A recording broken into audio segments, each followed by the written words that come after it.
You wanted the best. You've got the best podcast. The hottest podcast in the world. The Chris Voss Show, the preeminent podcast with guests so smart you may experience serious brain bleed. Get ready. Strap yourself in. Keep your hands, arms, and legs inside the vehicle at all times, because you're about to go on a monster education roller coaster with your brain. Now, here's your host, Chris Voss. Hi, folks. Chris Voss here from thechrisvossshow.com, thechrisvossshow.com. Hey, we're coming here with another great podcast. Oh, my God, another one? Just like I've been saying for a while now to bug you to go listen to the 700 podcasts we put up. A huge year we had last year. Go listen to all those podcasts and decide what you want to do for the future and all that good stuff. But yes, another podcast. Who knew it was coming? And I guarantee you there's going to be more this year as well, according to our schedule. So check that out.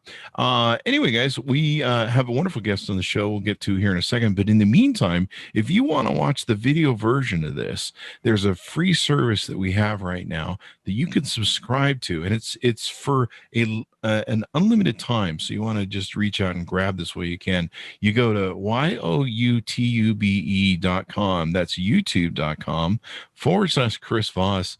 You see videos there. You hit the bell notification and it's free unless they force you to pay for their stupid ad thing that skips the ads for $10 a month. But it's technically free. It's just up to you if you want to do the upsell, which I make absolutely no money. Well, I can't say that. I do make money off of YouTube. Anyway, guys, enough of the YouTube plug. Geez, you went really long today on the YouTube plug. What the fuck was that about? Go to goodreads.com/Chris Voss. You can read all the books we're reviewing or reading right now and all that good stuff. You go to facebook.com, The Chris Voss Show, or Google The Chris Voss Show. There's a bunch of groups that we have there. CES, the CES group is really hot right now. Or you can go to LinkedIn. We have some big groups over there as well for The Chris Voss Show. Today, I have a most brilliant author. We only get the most brilliant authors on.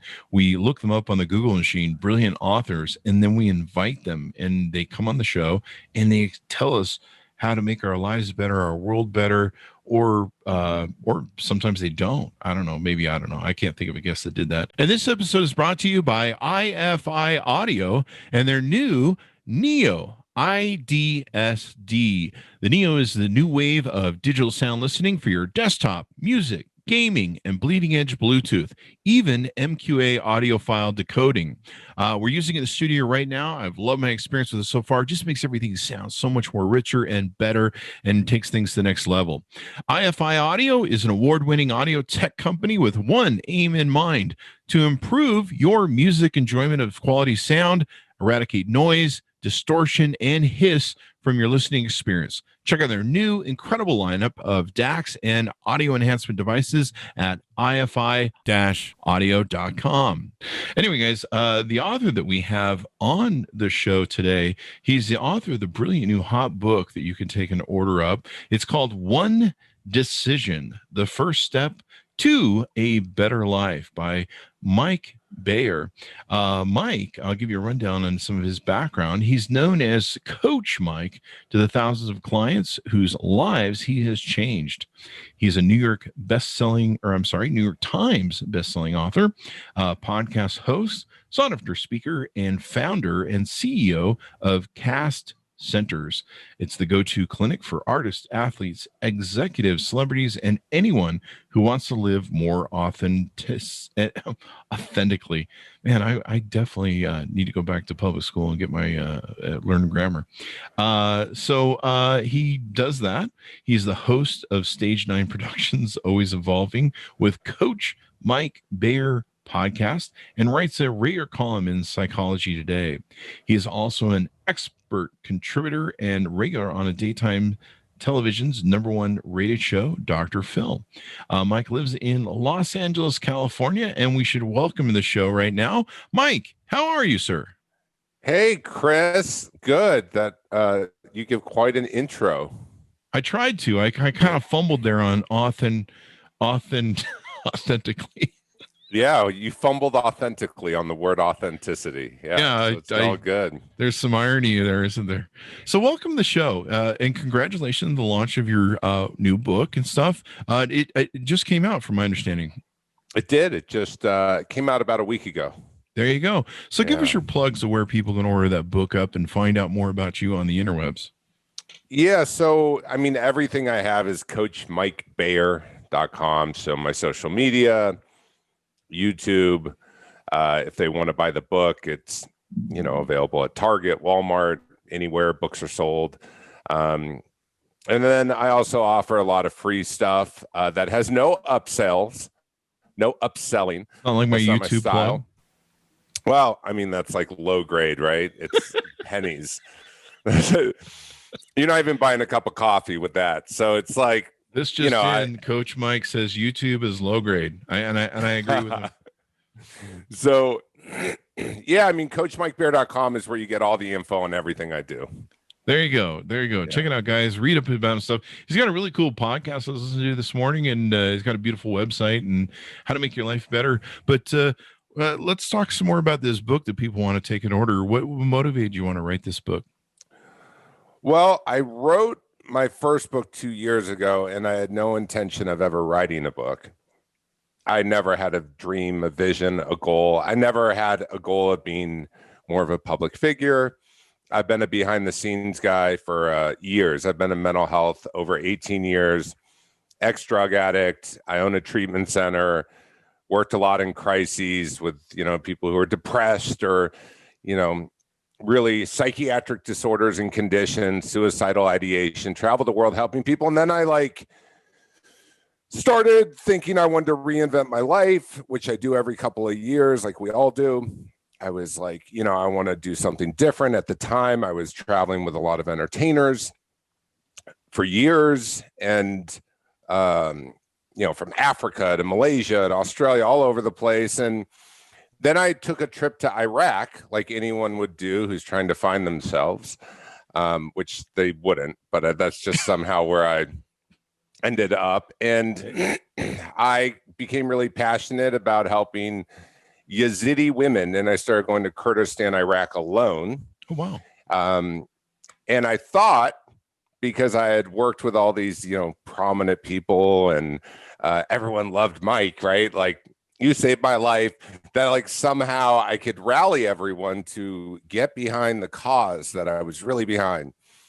And then I quickly realized that publicists don't find Iraq very attractive. It's much better children's hospitals, stuff in the United States.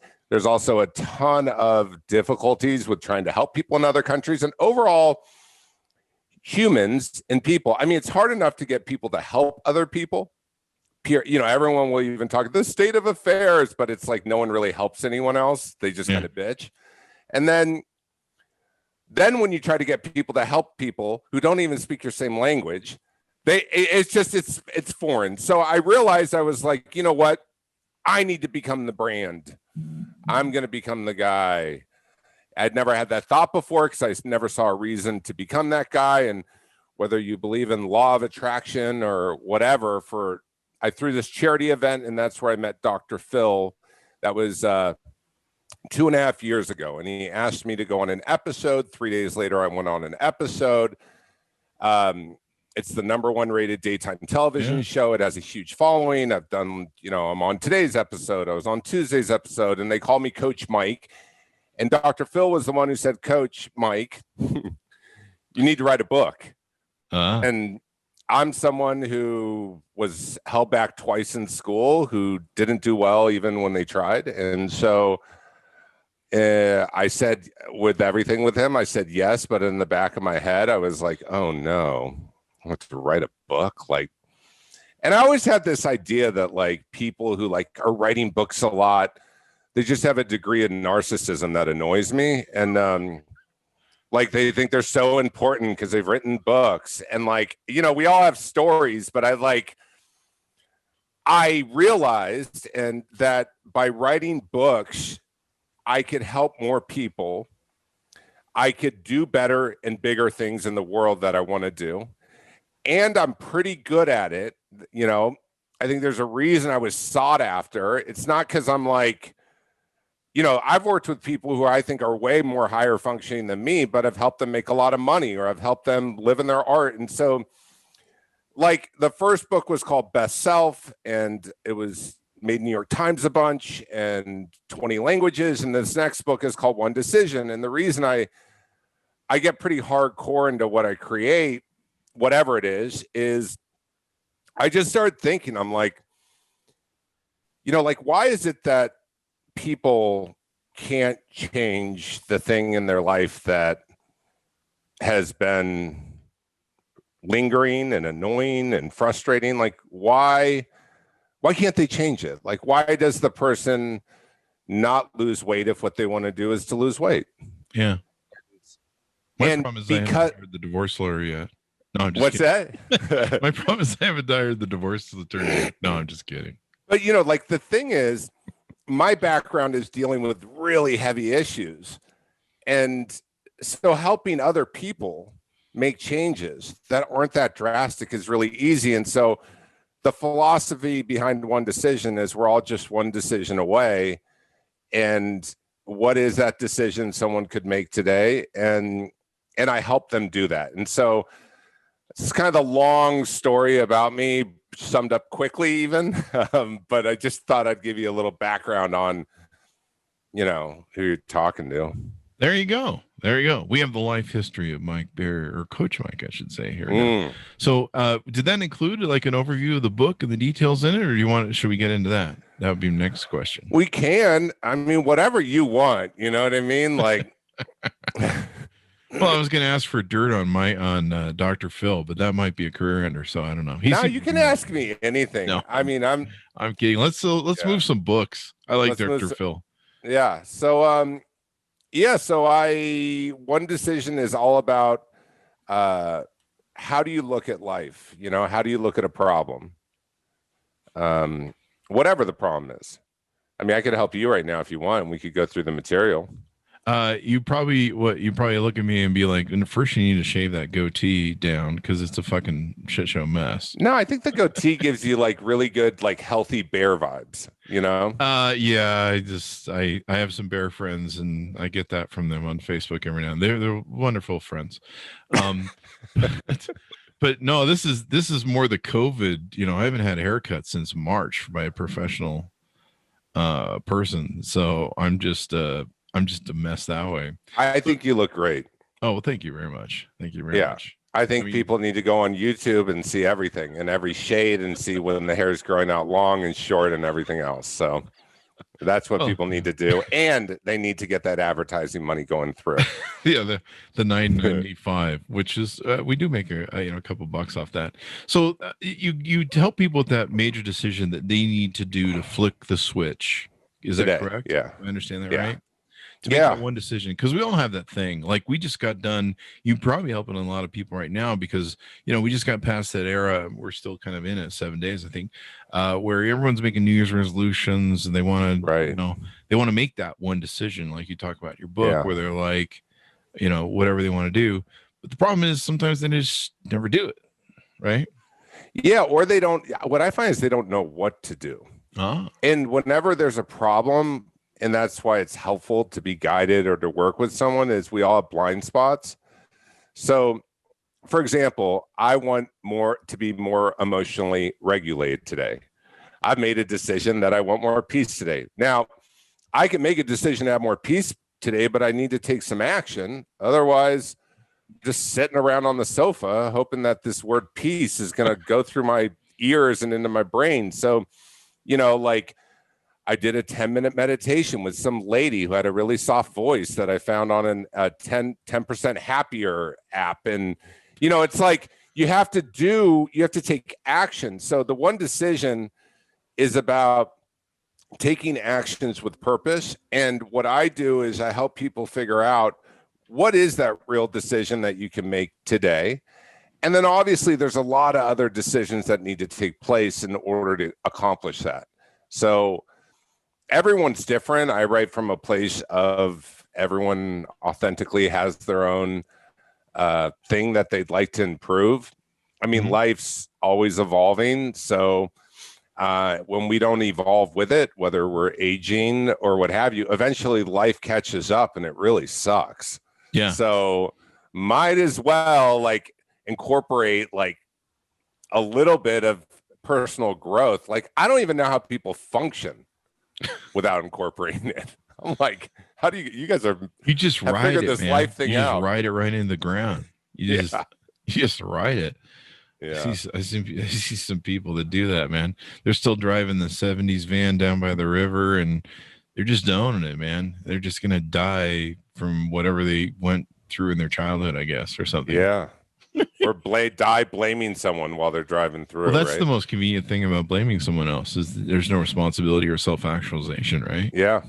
Yeah. And it's a mentality. I mean, like, like I said, like I went to Kurdistan where women's husbands were lined up and shot in front of them, and daughters traded for sex slaves and out to Syria. And then, I have a hard time sometimes having compassion for some of the things that people feel victim to today. Like, I just, and based upon my experience. So like, I'm not for everyone, for sure.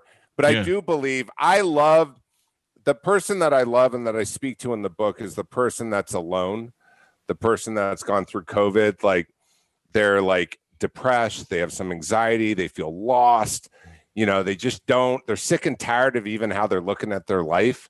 Like, that's my guy or gal. Like, I love someone that's like, I get to get gritty with them. It's the people that maybe need to, to figure out if they need a macronutrient diet.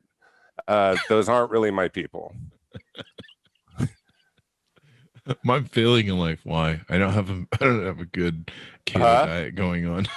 Yeah, like no, but everyone has their thing, right? Like, I've come to realize, like, I love, like I'm an ex-meth addict, right? So I love addicts. I'm like, where are my addicts at? Whenever I speak at corporate events, I'm always like, so I do a relatability thing, and I'll often be like, and I'm an ex-meth addict. Throw up your hand if you also were addicted to meth. And like, no one raises their hand, but I find it so funny, like, cause it looks like I'm just like out there alone, You should do a thing where you trick them, where you say, everyone stand up, and then they stand up who hasn't done meth or is doing meth. And then, you've caught them all standing up. And you should pull that stuff. Yeah, that's a good one too. I don't know, but then maybe, I don't know, everyone would get fired, drug tested the next day by whatever employer. Yeah, it's true. that might backfire. So, what are some other chapters or aspects of the book that are in there? Yeah, so I mean, we talk about, are you a victim or are you a victor in your life? And I like that victim victor. Yeah, because it really is a mentality. Like. And it's a mentality when we blame our old boss still today, who hasn't been our boss for 3 months, we're being a victim. We have a mentality of being a victim. Now, we can keep creating that narrative, or it's like when people are like, I'm not smart enough, or I'm just not good at it. It's all the stuff that keeps us from growing and pushing us. And I feel like I believe everyone's an artist. You just got to keep going with it. No one's perfect. And so I really want to help people realize and have insight, like you said, self-actualization into like, all right, I'm being a little victim mentality, right? And then, I also talk about a force that drives us. What I find is there's a reason why people can't achieve their goals. I created what's called, like, I love an acronym. It's just easier to remember. But there's a negative force and there's a positive force. So any problem that we have, the reason we don't have it, the negative force is when the F is fortune telling, O is overgeneralizing, the R is rigidity or right fighting, C is confused purpose, and E is emotional reasoning, or like, well, I feel this way, therefore it's a fact. All that shit, I don't know if, sorry for saying the word, but like all that stuff is like garbage in terms of like helping ourselves. And then on the other side are the hacks. So the opposite of fortune telling's fact finding, overgeneralizing, objective thinking, right fighting, it's relaxed thinking, confused purpose, it's clarifying your purpose, and emotional reasoning, it's evidence-based reasoning. So I think when we can look at the facts and in a really clear way, I find that's so helpful for people I work with, because they're like, oh yeah, that's right. I can do this. Yeah, I am capable. Like, I do have the ability to change this, so that's a big thing I get into, is just like, how are you looking at life and helping people analyze their team? Like, who is on your team to help you make decisions? Sometimes it's really eye-opening that they don't realize that going to mom about parenting, even though they keep fighting with mom and looking for approval, may not be the person you should talk to about parenting. Maybe it's a friend, maybe it's a counselor. So I help people kind of analyze. I think assessments are really helpful. And then by the end of it, it's like, all right, we're very clear on this one area of your life. You're motivated. You say you want to do it. Now let's get an action plan around it. So that's kind of it's where the way I write, it's like there's exercises, you're underlining, you're highlighting, you're writing. It's a very interactive, as if I talk to someone through one decision as if I'm working with them as a client. Oh, well, there you go. There you go. That's pretty helpful. I mean, this is a great book, and great that we had you on early in the year, because like people are still doing this, like I'm even doing, like, well, what are we doing this year? We've made some new agendas for guests and different things going on the show. Yeah. And everyone's kind of using this as a reset point, especially is how bad 2020 is. Yeah. Everyone's like, okay, we definitely want to move on to some different places, but I like how you approach it, where it's almost like hiring you as a coach, and they can spend the time, work through the exercises with you.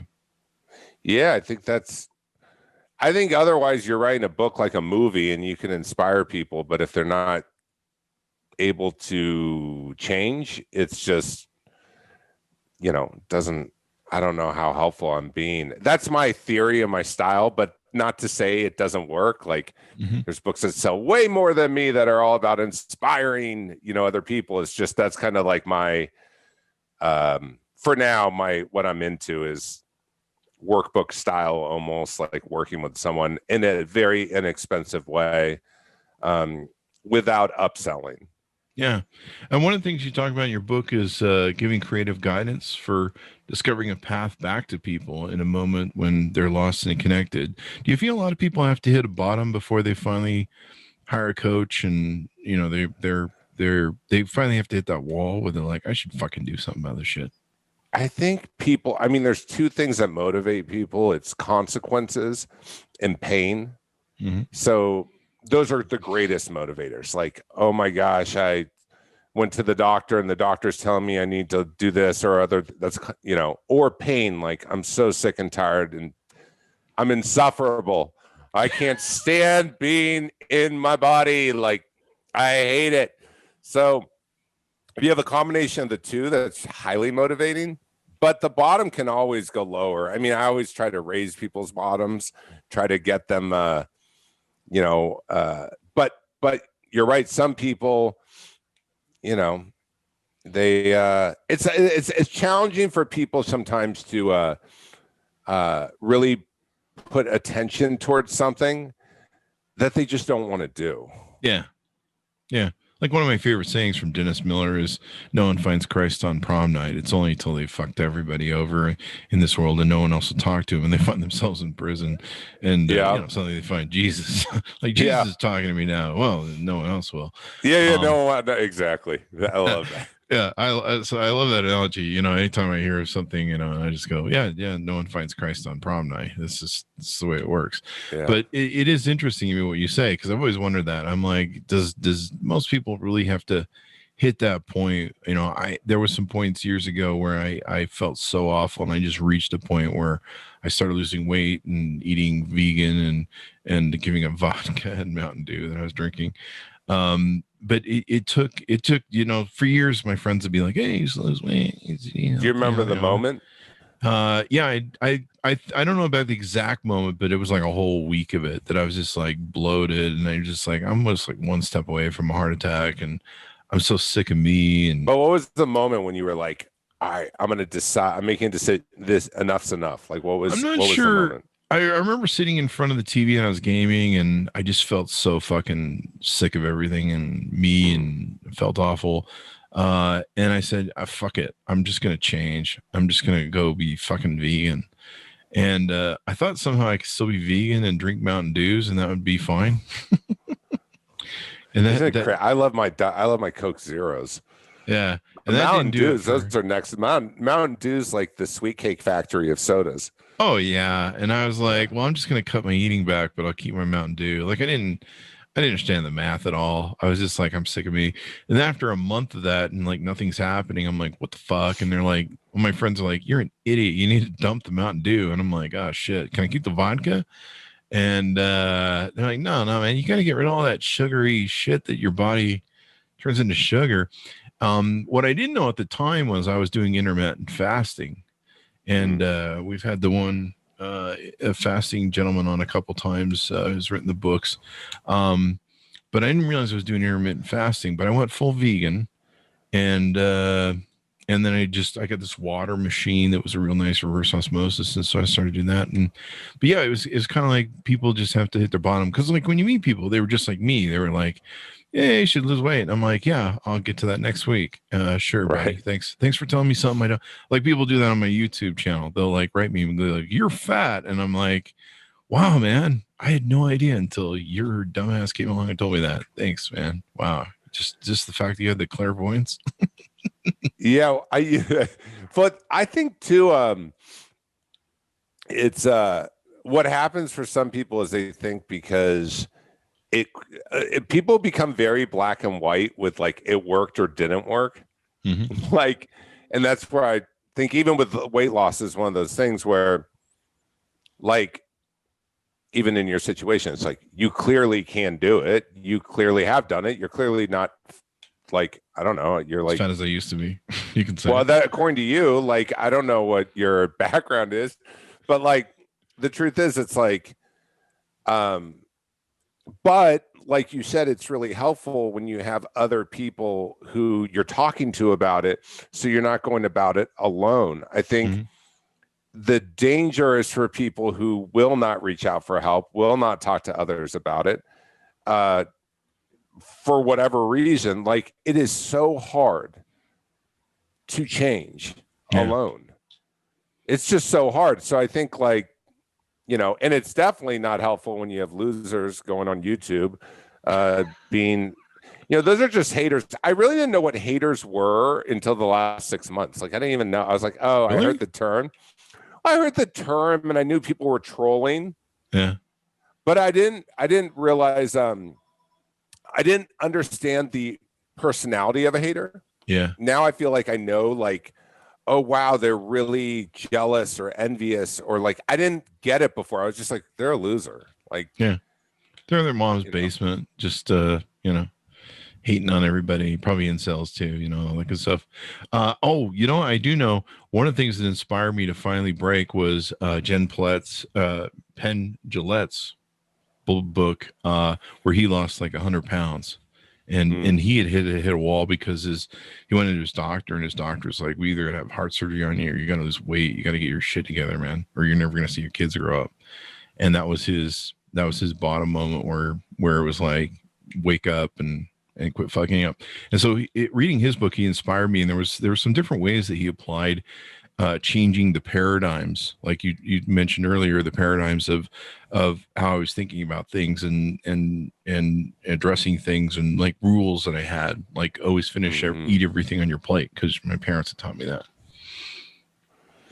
Yeah, I mean, you got to relearn a whole new set of. I mean, do you care about your weight now? I do care about my weight, but not as much as I should. What do you mean? Why should you care more? I mean, clearly I'm still overweight. So there's clearly, I don't know. Well, I'm 6'5", 275 pounds. Well, I'm a big boy. I'm 6 and 330. So I got 50 on you, but you are really 3 inches taller. Yeah. Yeah. Wow. You're 330 pounds. Yeah. If I sit like an angle like this, it looks like I'm thinner. I just realized that. So, you know, it found a bottom. One thing that was interesting to me about you too was you run the DARE, I think it is, or I'm sorry, the CAST centers. Yeah. Which helps people with addiction. And by the way, if you ever did want to put attention toward it, you could always come on my podcast. I'd coach you for an hour. Oh, there you go. If you ever want to, sure. it's open to you. Yeah. You can come on mine. free, Yeah. Right. and I'd help you out. There you go. I lost a lot of weight. I was losing 3 to 4 pounds per day because I went on pretty much, it was intermittent fasting. It wasn't the veganism, but I did go full vegan, and I did build a community. I went into vegan communities and learned how to eat. And what I didn't realize is I was intermittent fasting. And, and so I lost a lot of weight, and then I lost almost 75 pounds within 3 months. Wow. And I was just intermittent fasting, really, but the veganism helped, but the consumption did as well. But my dog had developed cancer, and we struggled with it for about 1.5 years in hospice care, and I took care of her. And then she passed, and I kind of gave a little less shit and put on some weight after that, and kind of where I'm at now. But so I'm probably still going to fix whatever that is, or I don't know. This whole year's been so depressing. So there's that. Well, listen, a solution in the rise in the clouds. You can come on my podcast, Always Evolving. All We'll right. do a coaching Great. session. I'll help you out. All right. Sounds good. If you want, you don't have to. By the way, this happens sure. with me all the time when I go Let's do on it. shows. I literally just start getting into. Well, I find there's no shame in any of it, and if you ever want to do it, I'll help you out. Let's do it. We can trade shows. There you go. Yeah, that's a trade. It's the first trade I've ever done. A question I had for you on the CAST centers. Yeah. One thing I'd heard, and I wanted to get validation of this, is a lot of people that struggle with addiction and drugs and everything else, or whatever their addictive habit is. Many of them, a large percentage of them, suffered sexual trauma as a child. Is that an accurate statement or accurate figure of the data that I was given? Well, I mean, people who have gone through what we call big T traumas, there's like little traumas and then kind of big T, have a higher rate of substance abuse, chemical dependency, impulsive behaviors. Their coping skills at a young age weren't developing, so it would make sense that then they start. And with food, I mean, that's it's common with anything where somebody feels lacks impulse control. So it's high amongst different demographics too, right? Like, so gay men have a higher rate of addiction than men who aren't gay, so there's all those categories of when somebody's struggled with certain stuff, it's always a bit higher. I had heard that somewhere. It was a high percentage of people that struggle with addiction. I used to watch a few rehab shows with Dr. Drew. I used to watch that show back in the day. And it was interesting to me to watch, people going through struggle. I've had friends that have gone through struggle with addiction. I've never gone through addiction or had an addictive personality, but there are times where I've abused alcohol in my life, probably good 10 years or so. But I had a good time. So there was that. But I don't know, that was good for me, my body over the long term. But I had heard that, and I was always kind of curious about it. I've had some people on that, we've talked about addiction, and some of them were in the field of law, where they were dealing with the new sort of addiction courts, where they were trying not to, just imprison people, like, fix the problem of addiction and different things, instead of just throwing them in jail. Yeah, it's a huge addiction in general. So we'll do straight mental health, like clinically depressed, and we're outpatient. So we have like partial hospitalization programs. I can tell you, since COVID hit, our relapses are twice as high. I'm sure. And then we have in-person versus, all online. It's a great excuse for people not to come in, even though we're an essential business. And I mean, these people haven't left their house anyways in 6 months, some of them, right? Yeah. And so we found that completion rate has gone way down since we went, with the people who went online. There's a huge push in culture where there's this belief that like telehealth is the future. It's not. I'm sure they're going to put a lot of money behind it with some data suggesting that, telehealth, but like we were talking about before, when you don't have a community and you're trying to change, and you're not grabbing a coffee with someone and talking about your tough day, or you're not meeting with someone in person, it's not the same. You know, it's just like if we were in the same room right now, I'd be feeling your energy, feeling my energy, right? All the little social cues, we would feed off of each other, right? So the same thing happens when you're wanting to make a big change in your life. And right now, we hired people from Pepperdine to do research because we're trying to convince the clients that they need to show up to have a higher success rate, because they're thinking, I just can sit on the sofa and check in. Yeah. Well, I've even done things like back in the day when I was a little hungover, I could get on calls. Usually I'd be like, the webcam's not working today, so we'll just do this consulting on audio today. And I was clearly hungover and looked like I was hit by a bus. Not much different than today. But I imagine if you're trying to hide from your therapist that maybe you've relapsed or something, there might be some, it's a little hard for them to pick that up. Maybe, I don't know. Yeah. Oh yeah, for sure. Any of it's hard. And it's also, some staff believe it should be in person. Some staff don't. There's a whole other, with employees and, everyone right now, because of social media, is an expert, right? And so everyone listens to different experts.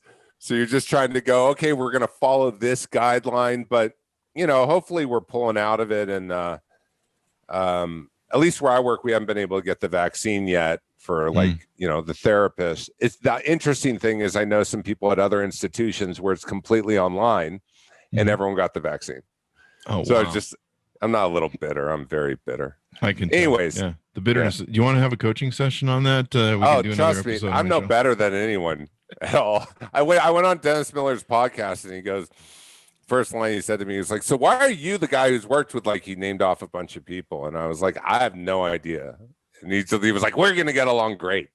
I was like, "All right, cool," because I know, Did you say Dennis Miller's podcast? Yeah, the comedian. Yeah, he's got one. Yeah. Wow, I should look that up. That's the reference I made. No one finds Christ on prom night. That is from his stand-up bit. That's what you're telling. Yeah, I figured. Yeah, that's a reference to his joke. In fact, what's funny is I always tell people that and he never remembers. But I didn't know he had a podcast. I thought he was. Went on just a few weeks ago. Oh, nice. I'll have to check it out. I was a fan of his. I mean, Jesus Christ, what he used to do at SNL. Anyway, I'm getting off topic. But so, and anything else in the book we haven't covered that we can entice people to go pick that baby up, other than the brilliant stuff we've covered so far? No, I mean, it's good. It's just if someone wants to work on themselves and make some decisions in their life, this is a book. If you're someone that wants to read fantasy, I love the book Swords of Shannara. So, like whatever. That when I was a kid. You read that? Yeah, I used to read the whole series, the Sword of Terry. Yeah, it was like there was only like three or six books or something. It was like Tolkien wannabe book. Yeah. It was good though. I thought those were pretty good. I loved it. Yeah, I played Magic the Gathering, so anything in fantasy. Oh, do you really? My brother does that. That's a hell of a thing, man. Those cards sell for like I go with my brother. Listen, your brother sounds like an exceptional human being. Let's not push it. Right. He's my younger brother. I gotcha. And evidently I took all the good stuff out of the womb when I left, but I'm sure he's a good person by someone's rule. Not anyway, let's not get into that. Wow, I just segued into a whole bunch of shit. So check out the book, guys. One Decision, The First Step to a Better Life by Mike Bayer. I really like this stuff because, like I say, one of the things that helped me get into it was the community of reading Penn Jillette's book and kind of getting a vision, and then finally flicking that switch and going, hey, I want to do this. And then of course I failed a couple times where, like, the first month. And so I think it's real important people have to work with someone like you, get your book, so they can help lay a good foundation so they don't end up flopping around like I've done on different things I want to take and do. We all do, but we all get back on track. And the cool thing too is I have like a whole community of people who read. Like I have a private Facebook group, so the people who read, again, it's free. I have a free group on Tuesdays. I've like prided myself to my own demise on like giving away a lot besides people buying the book. because I'm like the opposite of what I believe a life coach is in the public setting. But like if people buy the book, there's a community of other people. They get to talk about the book. They talk about their issues. So it's a whole little world we created. There you go. Give us your plug so people can look you up on the interwebs, where to buy the book. Yeah, just Coach Facebook Mike group, Bear. You want to do. Yeah, coachmikebear.com. And if you, same with all my Twitter, Instagram, TikTok, Facebook, Coach Mike Bear, podcast always evolving. And hopefully I will have you as a guest. I will gladly come on as a guest on your show, and we can talk about all my issues. I don't know how much time you have. But I'm in heaven. Listen, might be like a 10-hour show. We'll unpack it and we'll get comfortable. Well, you know what we should do is for when you come on my podcast, let's wear some really comfortable clothing. Well, I think I already am, and I don't have any pants on. So I'm just kidding. I'm not Jeffrey Toobin. Well, thank you for having me, Chris. Thank you for being on the show. It's been wonderful to meet you and get to know you better and give some insight. And hopefully our audience will definitely pick up your book. I mean, this is the best time to do this, ladies and gentlemen. Go grab his book, One Decision, because, it's the beginning of the year. We want to get 2020 on the right track, and we need to give it some help. And I think we've all been through 2021. 2021. Yeah. See, I can't even remember what year it is anymore. That's how far I've lost it. But I've been joking with, it's kind of a half joke. It's kind of just a bit I do, but I've been telling people that we need to almost have like a national mental health policy after this, because I think a lot of people have really just been screwed up with what's gone. They've been locked in their homes and they're bouncing off the walls. I mean, some people, the horror is just having to put up with their family members 24/7 as opposed to escaping to work. So we're all damaged beings at this point. So I don't know, get as much help as you can, I guess is the message. Yeah, and come to the damaged party and get better. There you go. Thanks to my audience for tuning in. Go to youtube.com/Chris Voss. Hit that bell notification button. You can also go to Goodreads/Chris Voss. You can also go to Facebook.com, The Chris Voss Show. There's a bunch of groups over there that just search The Chris Voss Show, and also on LinkedIn as well, and Instagram. I should say we're on Instagram. Thanks to my audience for tuning in. Thanks for everyone for being here. We'll see you guys next time.